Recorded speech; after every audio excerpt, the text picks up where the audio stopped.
Asia Tech Podcast with Graham Brown and Michael Waits. Hello and welcome to Asia Tech Podcast. My name is Graham Brown.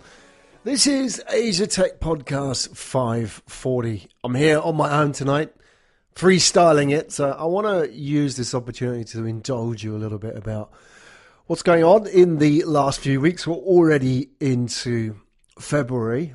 And what we've got to talk about? Well, the Asia Matters report is out. You should have got yourselves the first two parts of that report. Parts 3 and 4 are coming out right now. I was a little bit overwhelmed with the responses on LinkedIn. People requesting the report, which is great. It's fantastic. Love it. Lots of really good feedback on the report. And, lots of people saying they're excited about parts 3 and part 4. So this is the Asia Matters report, which is a deep dive into the Asian tech startup ecosystem. And you can get it for free. It's 600 pages. You can go and download it at asiatechpodcast.com. And the link is /Asia Matters. You can see the link at the top in the nav bar. It may change if you listen to this on the archive. So go to asiatechpodcast.com and go and check out and download yourself a copy of that report, all 4 parts. Parts 1 and 2 are out already. So part 1 was about the Asian century. Part 2 was all about Asian startup cities. And part 3, which I want to talk about tonight, is about the new home of entrepreneurship. So could Asia be the future de facto choice for worldly entrepreneurs? We will look at the data and look at some of the insights from what's happening. So are people moving to Asia? Is Asia now a better choice if you're a startup? Let's unpack that a little bit tonight, all in the next 25 minutes. What else? So ATP2 is out. That's all good. And ATP Network. So let me talk about this before we jump into the third part of the report. ATP Network. So here's the thing. So I produced 170 odd podcasts last year. I was pretty good at producing podcasts in 2017. And it seems a shame just to keep that podcast production capacity within a small group of people. So why not share that with other people who have a voice, people who want to share stories about Asia? So I was thinking, what can I do with this? And there are some very interesting people who want to share their stories about their travels in Asia, their business in Asia, what they're doing in the startup scene, what they're doing in social media, digital, and so on. But they don't have the platform to distribute that. So here's the thing at Asia Tech Podcast is that what was once a podcast will now become a network. So if last year was all about creating the show, this year is all about creating the media network to host. Let me start again. The media network to host multiple shows. I can't say that word. Can't get it out.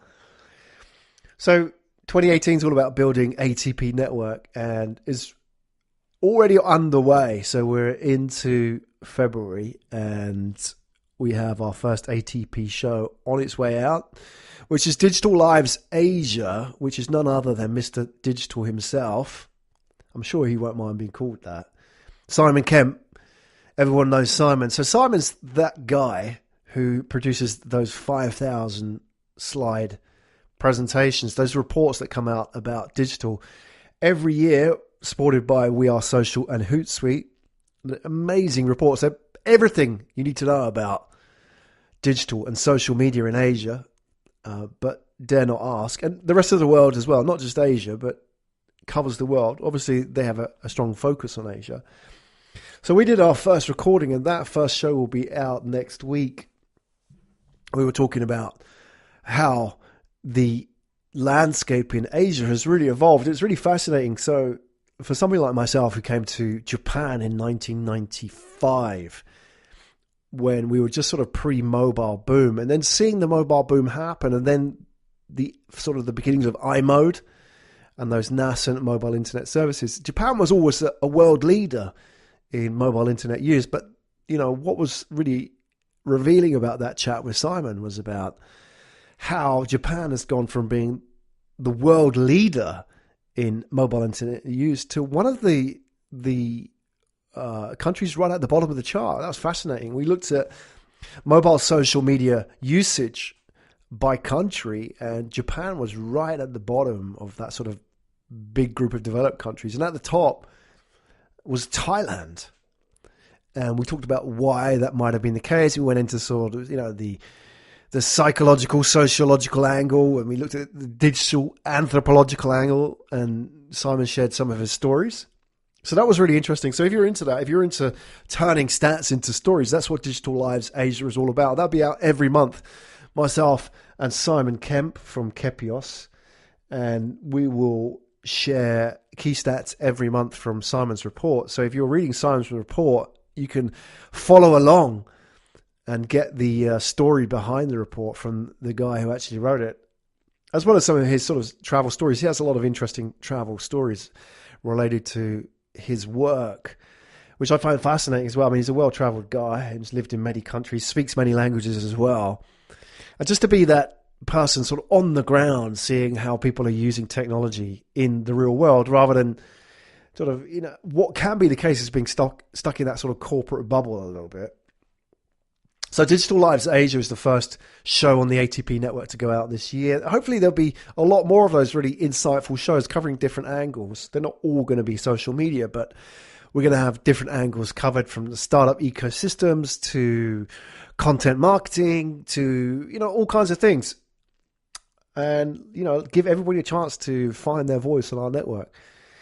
So, more details of that on the Asia Tech Podcast Network. The Asia Tech Podcast website, if you want to find out about that. So let's talk about ATP and the Asia Matters Report, number 3.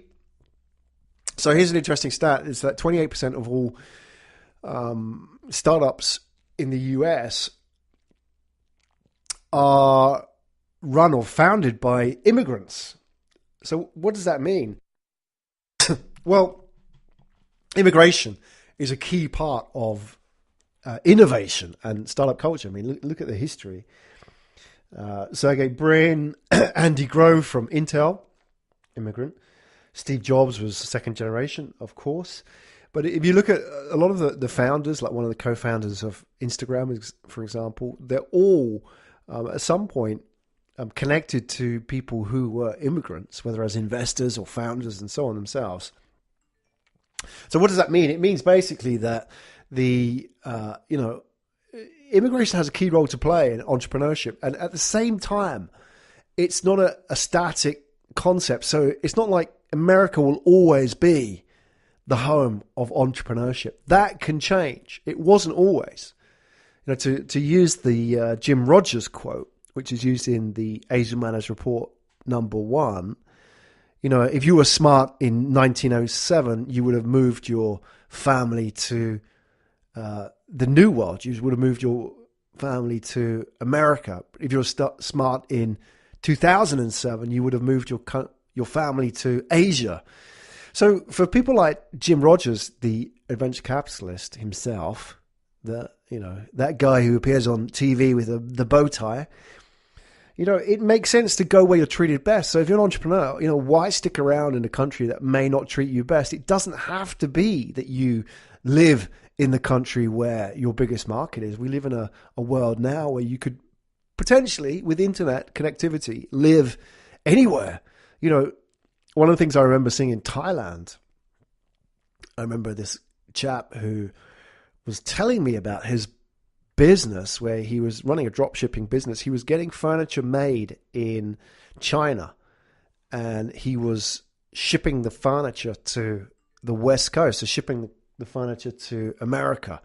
And he was running the operations out of Thailand, and his development team were based in Ho Chi Minh City. You don't have to be all in one place. It makes sense now with the internet that you could, distribute your company all over the world. So if that was the case, then go where you're treated best. So what's revealing about the data in Report 3 is just how, Asia really shapes up in terms of options for entrepreneurs. And let's have a look at some of the data.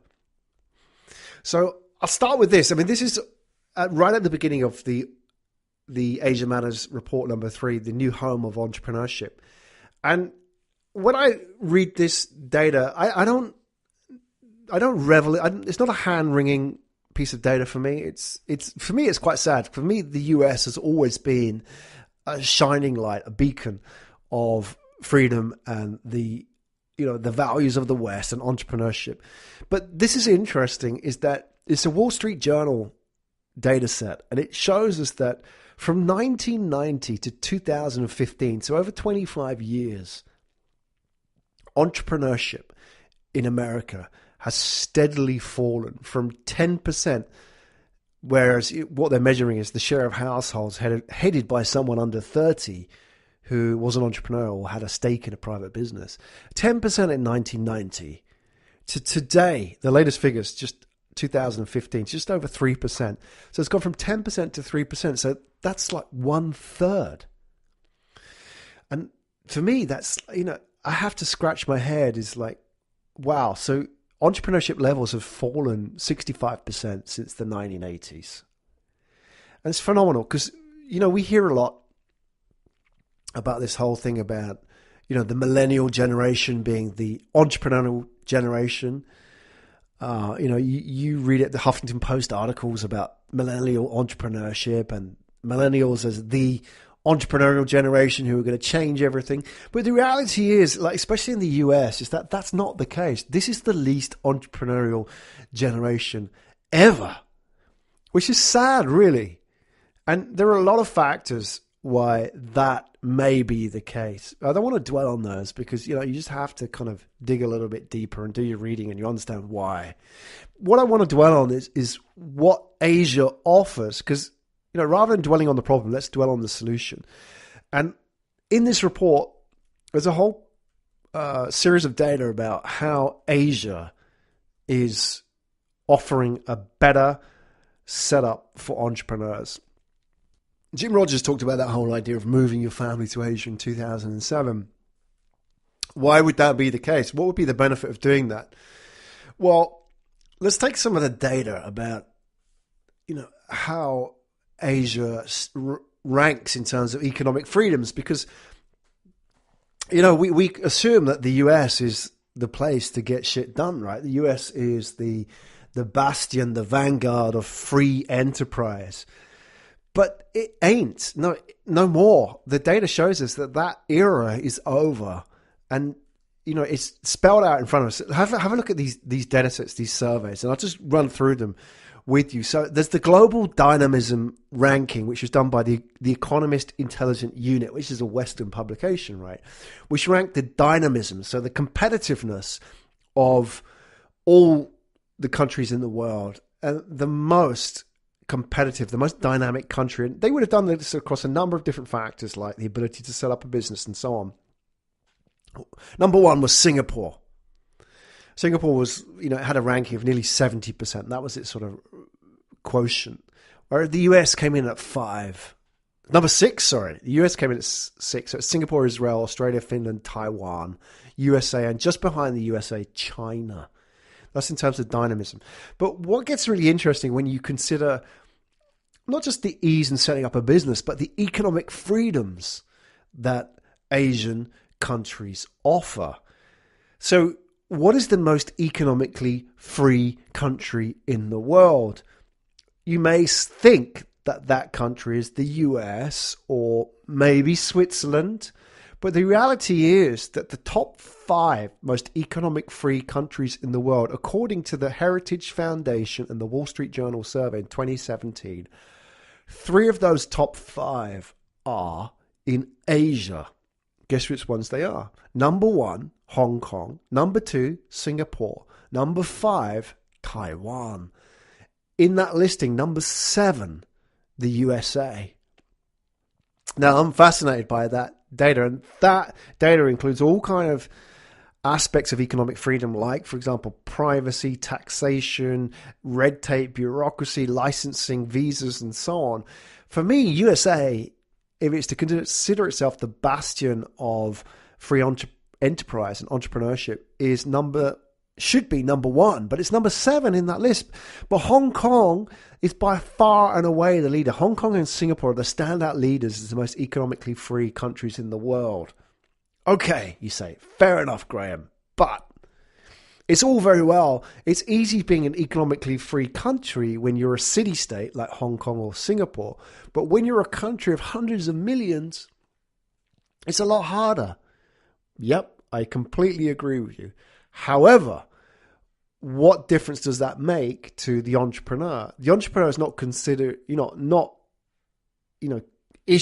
concerned with the issues of why.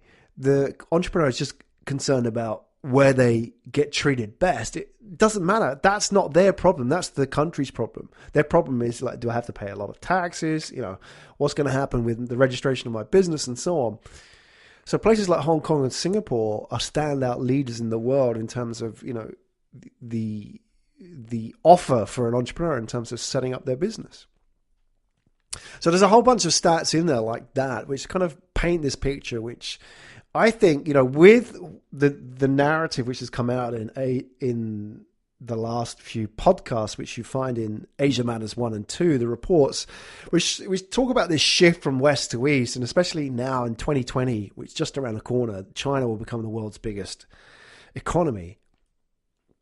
We're at this staging point where people are just starting to wake up to the fact that this is happening now. And people will wake up and think, wow, when did that happen? And look at the data. I mean, consider, for example, how long we spend on the red tape of business. Filing taxes is one example. Filing taxes does not have to be hard work. So all hours spent filing taxes are wasted hours for an entrepreneur. It's money, it's time, and it's certainly a distraction. The United States, the average person spends 175 hours a year filing taxes, according to the World Bank, which is roughly in line with places like South Korea. Marginally better than China. 175 hours. Hong Kong, 72. So it's 100 hours less a year. Singapore, 64. So it's 111 hours less every year spent filing taxes. In fact, the average Singaporean spends 1/3 the time the average American spends filing taxes. Think about that. Now, when you look at the recent legislation like FATCA, GATCA, all those legislative measures brought in the US, they're only set out to penalize entrepreneurs in the long run. I mean, if that's the case, we're going to see more and more people move to Asia, especially people, who are entrepreneurs will think of places like Singapore or Hong Kong as great options to set up their business. If you live in Singapore, for example, within a 5-hour flight, you can be, accessing markets of a combined 3.5 billion people. Think about that. You can have, so that whole thing about, okay, well, Singapore's just a tiny country. Well, it is. 5 million people. But within 5-hour flights, you can access half the world's population. Now, if you're based in San Francisco, as an example, in the Valley, a 5-hour flight will get you to Canada, the rest of the US, and Mexico, which is a combined population of what? 450 million? I'm freestyling on the math there. 460 million people. 460. So if you're based in San Francisco, a 5-hour flight will get you 500 million, whereas Singapore will get you 3.5 billion. Now think about that. That poor guy in the United States is not only able to access 15% of the market that the startup in Singapore can access, but also spending 110 hours more every year filing taxes. So what does this mean? So what does this mean to us as entrepreneurs? What is going to happen? Well, increasingly, I think that what's going to happen is that we are going to see a shift in mindset. And this is brought about by this sort of increasing weight of evidence as to why Asia is not just a good place to start your business and run a business, but also possibly now a better place. So there was a time where if you were an entrepreneur, the de facto was to move to the Silicon Valley region because that's where you got access to capital. That's where the network was. And you also had on your doorstep access to maybe 40 million people in California, and then the rest of the United States, right? So what is it you wanted? You wanted the free market. You wanted the freedoms of being in that market. You wanted the talent. You wanted the capital, the technology, and access to 300 plus million wealthy people. Well, now if you look at other markets in China, or you look at Singapore, or you look at Hong Kong, they all have all these things, plus more. So that shift now, what's happening now is that, and you'll see this more in, if you go to Asia Matters 2, the report, there's an S-curve which breaks down the shift into 3 sections, whereas, era 1 is the 80s and 90s. Is the era when, like, I came to Japan, which was the era when people who were sort of front running the trend, they went everywhere just because, for the hell of it. Yeah, I'll go to Japan because that was fun. Right? They didn't really care about the consequences. And then, what we're experiencing now in the 2000s and 2010s is that these are the opportunists. Now people are looking at Asia and saying, actually, I could do better in Asia. I could learn more. I could expand my network more. I could make more money. I could get more responsibility. I could, all these kind of things, right? That's the era of the opportunist. And now, what I think was this evidence, plus that shift to 2020 onwards with China, is that we're now starting to see, and it's only just starting to show from 2020 onwards, the fear of missing out. So I believe that when a young student graduates now, and it doesn't have to be a student anymore, just the bright young things, when they graduate, they look at what their options are. And traditionally, at the top of those options were the America, or maybe some of the best business schools around the world, in Europe, for example. But Asia would have featured quite low down the list. But I believe now people are starting to look at Asia because it's filtering back. Just in the same way that sort of digital nomad community all sort of ended up in Chiang Mai, because people started talking to each other. They went to Chiang Mai and they came back and they told people about what was going on and they blogged about it. In the same way, we're learning about Asia on the outside. And I think what's going to happen in 2020 onwards is that people are going to start talking about Asia and missing out. You're not in Asia, you're missing out. Now you're not missing out if you're not in Asia, because, Silicon Valley is a great place to be. Some of the best people, some of the most innovative people, some of the best entrepreneurs in the world live and work in Silicon Valley. However, that's going to change. That is going to change, and we're going to start seeing that change from 2020 onwards. And that fear of missing out is key, because all those factors that I shared with you just now, it's always about go where you're treated best. And if Asia is where people are going to be treated best, it's going to take time to filter through, but it will happen. It's not if, it's when. It's happening, and that tipping point in 2020 is going to accelerate things. It's not just all about economic freedoms and, ease of doing business, taxation, starting a business, and so on. Some of it just comes down to hard money. So let's have a look at the money side of things. I mean, how much does it cost to live in Asia compared to one of the startup ecosystems outside of Asia?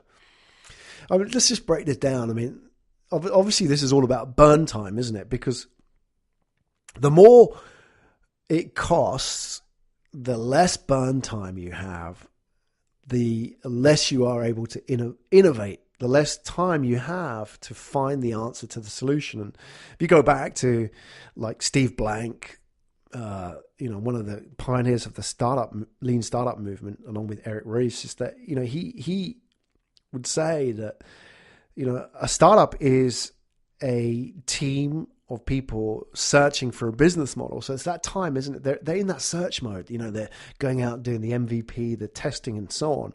So the amount of time that they have to get it right is absolutely key. If they only have 2 months or 3 months to find the answer, they're going to burn through all that money and they're going to be gone. They're never going to find the answer. So the cost the overheads of that business are directly related to their ability to, or directly impact their ability to be successful and to find it, an innovative answer to their quest, right? So that means, think about that forward. If, Silicon Valley is the most expensive place in the world to have an office, to pay for stuff because you're competing with Google and all those people, then it also means that the only people that have the money to innovate are the people like the Googles and the LinkedIns and the Facebooks, right? The small startups will run out of money too fast, right? Because what will happen is if you're an investor and you've got, $50,000 to throw into a seed business, you have a choice now. Why throw it into a business in San Francisco? Why not throw it to a business in Shanghai or Singapore, right? Because they'll last twice as long. So your chances of success are not just twice as high. Maybe it's an exponential curve.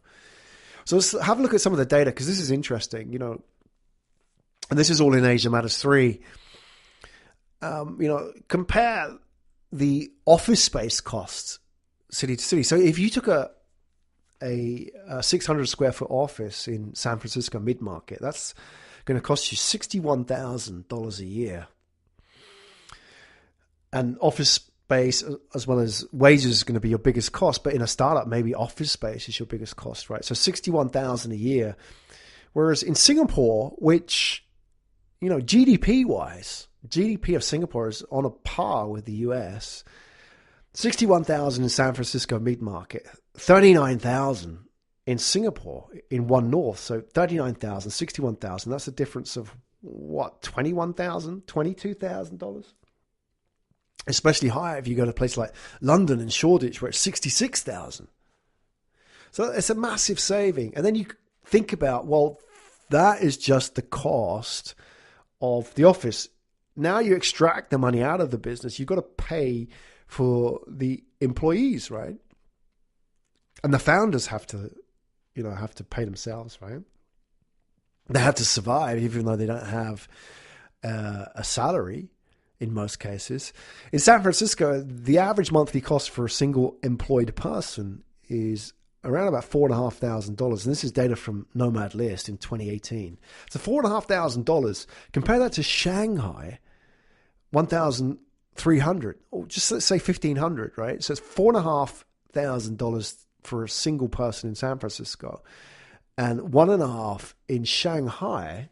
Now think about this, right? Well, if you had the choice, if you could live anywhere in the world, if you could start your business anywhere in the world, then you had a choice between starting it in San Francisco in the Valley and starting it in Shanghai.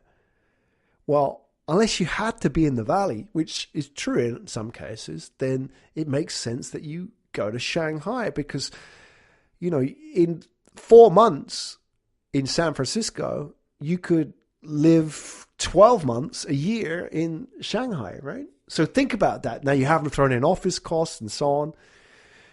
What now is the case is that now that we have all those factors that we talked about, like capital and so on, in Shanghai, and Shanghai probably, you could probably access as much capital in Shanghai as you could in San Francisco. Why go to the most expensive place in the world and set your business up there? It doesn't make sense. It doesn't make sense, does it? I mean, it's the same way that, if you, for example, you take a job in the city, in the center of the city, and you have to live in an apartment in the center of the city to be able to commute to that job on a daily basis, right? That you end up spending twice as much for the apartment as you would a nice house out in the suburbs, right? So all the money that you made from the pay increase, the salary increase in taking the better job is lost on the apartment. You end up, all you do is you spin the wheel faster, and it's very much the same with the startups, right? Is that what we're seeing is that now that people have a choice, these arbitrages between markets will play a significant role in where people decide to go. Because before, so here's the point.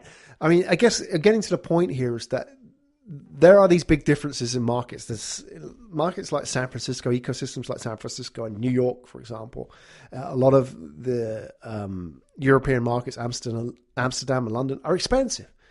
And the reason why they're expensive is for a long time, you had to be there if you wanted to access those markets.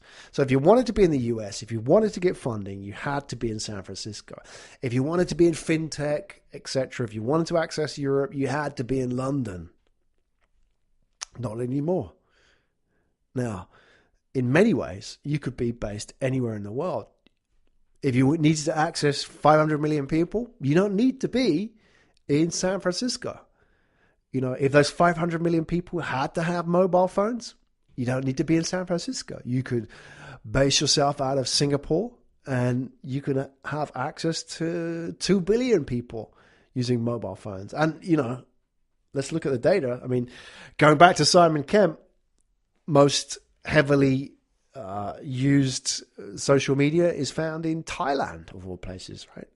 So Thai users use social media on mobile more than anywhere else in the world. So we're not talking about people using 9.6K WAP black and white phones, right? That era is long behind us.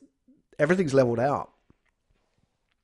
So what we're saying is that the arbitrage between these markets means that, there are real opportunities for entrepreneurs moving to Asia now, because you could live and work and start a business on significantly less money, meaning you would have a lot longer to burn on your money, your startup fund. You would have more chance of hitting, the sweet spot, finding the innovation, the breakthrough, and you will have access to a bigger market. And any money you do make will be worth a lot more in these markets than it would back in San Francisco or New York, for example. So what does that mean? Well, I think now is the time. I mean, if you were an entrepreneur outside of Asia looking at Asia, now is the time to start seriously thinking about Asia as an option. Over time, that arbitrage will disappear in the same way now that, China is no longer one of the cheapest places to manufacture stuff anymore, because they got very good at it and they made a lot of money and they had to increase the wages of the workers and so on. So now China's not the most the cheapest place in the world to manufacture, right? Because that arbitrage, those huge disparities between markets over time get leveled out. And I think we'll see this as well in the startup ecosystem, right? Because it's more and more a mobile, not just talking about technology, but moving around ecosystem, right? So it becomes less and less geographically dependent. Therefore, the people who have most to gain are those that can sort of break out of that old school location dependent mindset, i.e., I have to be in this situation because of X. Well, these days that's often not the case. If you want capital, you can go Shanghai, you can go to Beijing, you can go to Singapore. These cities all have as much capital as anywhere else in the world. And if you look at the latest data, 70.5 billion went into startup funding in Asia and 75 billion went into the US. So Asia is only 5%, 6% behind the US, and it will overtake the US in a matter of time, a matter of months maybe. If you want talent, go to Singapore. Singapore's the number one place of talent in the world. So, if you want access to customers, you base yourself out of Hong Kong or Singapore or Jakarta, wherever, anywhere in Asia gives you access.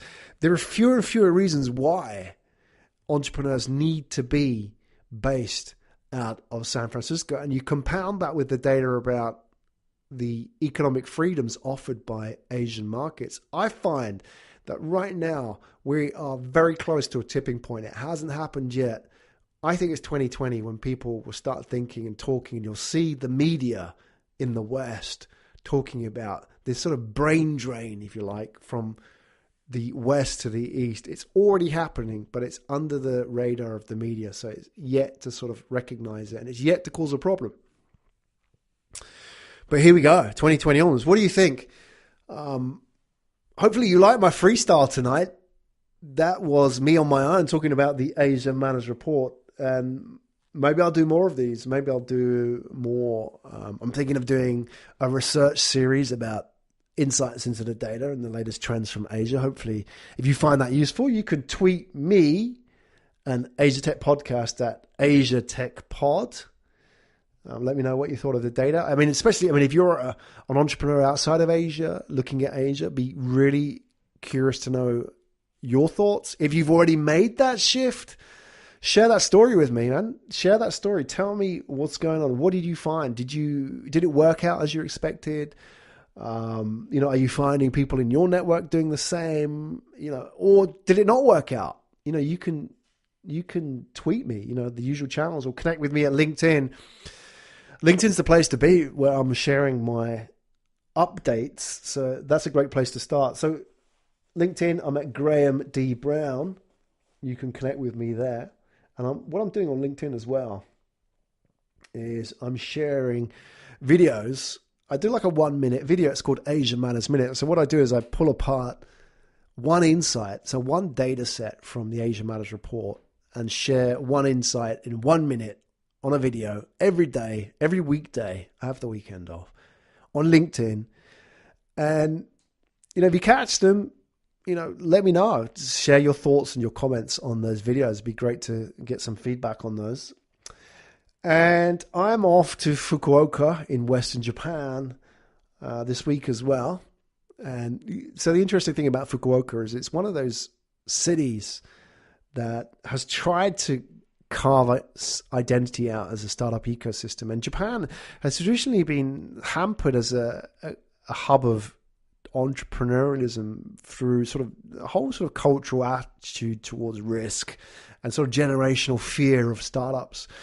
Virtually all the innovation in Japan happens at the corporate level. Corporate startups, corporate sort of entrepreneurship, as it's called. They have a lot of resources, and it's all sort of low risk. It's de-risked for people. So Fukuoka has been an experiment in Japan to see if they can recreate that startup ecosystem in Japan, in that environment of fearfulness about entrepreneurialism. And I think it's a fascinating experiment because, look at geographically. Here's the thing. If you understand how Japan looks geographically, it sort of lies on its side. It's a long country with the main island, Honshu, which is it's like almost like a boomerang shape. And the sort of the apex, the corner of the boomerang on the bottom edge of the boomerang is Tokyo. And then the north goes all the way up to the provinces. And then, the left side of the boomerang going out goes to the other cities like Osaka and Kyoto and Kobe and so on, Hiroshima. And right out is, the end of that boomerang. It drops down to the other island, which is Kyushu. And Kyushu is probably about as far away. I mean, if you exclude places like Miyakojima and Okinawa, Kyushu is about as far away geographically as you can get from the capital of Japan as possible, which is really interesting because Fukuoka, which is one of the biggest cities on Kyushu, is one of the westernmost cities, and Tokyo is the most eastern city. And you put that into context of the US and the comparison, the startup capital of the US is not New York. Startups didn't happen where the money was, because that would have been easy. It would have been New York, Boston, all that kind of that corridor there, right? But it wasn't. I mean, New York's got Wall Street, it's got all the financial industry and so on. And then there's San Francisco, which again is about as far away geographically. If you drew a line, that would be the furthest away city from New York, right? Of course, you can argue with me about geography. It could be LA, it could be San Diego and so on. But San Francisco is in the top, right? And similarly with Fukuoka and Tokyo. So in a way, the point I'm getting to is, but the reason why Fukuoka is interesting, it sort of repeats that geographical bias, which is that, to make a startup ecosystem work, in a way, you have to have no distractions. Because you can imagine if you grew up in New York and you graduated in New York and your family lived in New York, chances are you'll get a job in New York. You get a job in finance, you get a job on Wall Street. If your dad worked on Wall Street, you get your job in a brokerage there or a hedge fund and so on. So all the best talent goes to those incumbent industries because those incumbent industries are hugely successful. And we've seen this in places like Hong Kong. Now, Hong Kong should be a world-leading startup ecosystem because it's got the money, it's got the graft, it's got the entrepreneurialism, it's got all that, the economic freedoms. But the problem with Hong Kong and the challenge that it's only just recently starting to overcome is that Hong Kong has a lot of very successful incumbent industries. So in Hong Kong, you have finance, you have real estate. When you graduate, the best talent in Hong Kong will go into these sectors because they can make a lot of money and do very well. Why go and risk it all in a startup, right?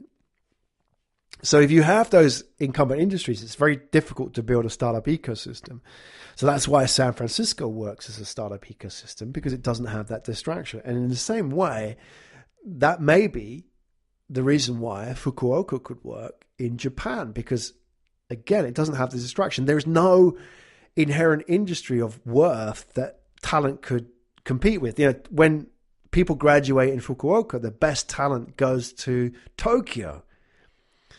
But that's far away. What if there was a startup ecosystem there that was growing? Then it could attract talent there as well. Add to that, another reason why Fukuoka is interesting is that geographically, it's the nearest city to mainland Asia.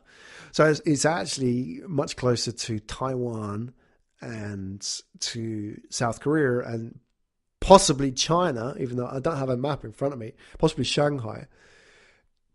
It's closer to these cities than it is to the capital of Japan. So it has that influence as well. If you look at the history of Japan, that, it was in Fukuoka that, and those sort of Western cities like Nagasaki, that the Europeans came to first, and the Americans later with Commodore Perry. But it was like, the Portuguese who came there, they're bringing their guns. And that was, those cities have a lot of foreign influence from a long time, where Japan traditionally has been closed, right? So I find it fascinating. Historically, it's got a precedent. Geographically, it's got a precedent. And it's, along with Tokyo, and this is, if you're a student of Japanese economics and demographics, is that there are only two cities in Japan which will grow in population over the next 20 years, and they are Tokyo and Fukuoka. And Japan is suffering from this huge problem here in Asia, which is that the population of 127 million people will fall by 30 million people over the next 30 years. Can you imagine that? That's like 1 million people disappearing out of the country every year because they're just aging their way into oblivion. And, Japan doesn't have immigration. Going back full circle now, Japan doesn't have immigration like America does, right? If you go back to, Japan would never be able to produce a Steve Jobs because Steve Jobs' parents would never be able to come to America or Japan. You never had a Sergey Brin or an Andy Grove of Intel. Imagine if you never had an Intel. Blimey, how that would change things, right? So when you don't have immigration, you don't have that talent coming in. Not only do you see a decline in the population, but also you lack that kind of that innovation that comes from outside to create these ecosystems. But interestingly, Fukuoka is trying to change all that, and it's done it at a city level basis, and it's loosening up its visa policy. So you can pretty much go to Fukuoka and start a business there with very little red tape. And it's amazing how little red tape compared to the rest of Japan. It's phenomenal. You can go there, you can raise money, you can get a what they call a startup visa. So it's one of the few countries in the world actually has a startup visa. I know a lot of people say they have startup visas, but they're not really. They're like entrepreneurial visas or some kind of business visa. This is actually a startup visa, and it's just available in Fukuoka. So my interest in that ecosystem is not necessarily, thinking that that's going to be a world leader. No way. I mean, it's so small, and Japan is Japan. But I find it fascinating that if they can get it right in Fukuoka, it proves that the key to building a startup ecosystem isn't for a government to come in and design it from the scratch. The key is for a government to come in and clear the decks, make it easy, get out the way. And that, going back to the data sets in Asia Matters 3 and that report, is really what governments should be doing. Is you don't build ecosystems. Governments don't build them. They're built by people. What governments should do, and what Fukuoka maybe is getting right, is they should simply clear out the red tape, make as less government as possible in the ecosystem. The less government there is, the more successful. But ironically, that's an active role it needs to take. For a government to be less involved, it has to get involved, if that makes sense. By default, government gets involved in everything and gets in the way. By not getting involved, by not being active, it's almost like, entropy. Whereas in Fukuoka, it's actively got involved and said, okay, how do we make the startup visas easier? How do we make renting easier here? How do we make the immigration process easier? How do we make startup, setting up a business easier? That's really what the companies want. And it goes back to the point about go where you're treated best. So quite possibly, I think it's worth keeping an eye out on Fukuoka, just to see how that pans out, just to see whether or not that philosophy of building a startup ecosystem by not building it as a government, if you know what I mean, is the right approach to take. So I'm going to be there this week, and we'll share my insights here on Asia Tech Podcast as we develop. And thank you so much for joining me on this monologue. So it's just me and you tonight. 46 minutes. I said I'd do 25, but I really went off about that Fukuoka thing. My name is Graham Brown. You can tweet me, as I said, at Asia Tech Pod. Really interested to hear your stories about moving to Asia. Fascinated to learn those stories and share them here on Asia Tech Podcast. I shall see you, hear you, speak to you even on Asia Tech Podcast next week. Asia Tech Podcast with Graham Brown and Michael Waite.